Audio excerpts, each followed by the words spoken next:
अच्छा सुना अरे हमारा जवानी के कहानी बड़ी यार बा कौना रंगा तार के हो छुए के जोगार बा जो मन चाहो तारे सुन लेते कोई बहना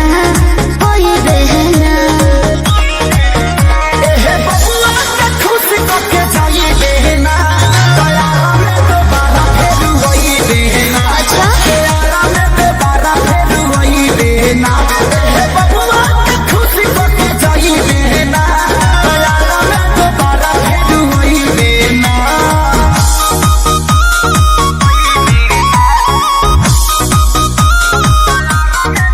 म्यूजिक बाय आर्या शर्मा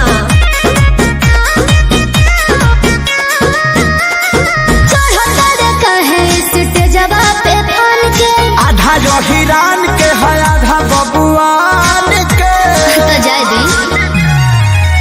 अरे ऐसे जन बोला कवन बात के निशाबा तोहरा में ये जान सब जात के हिस्सा बा खाली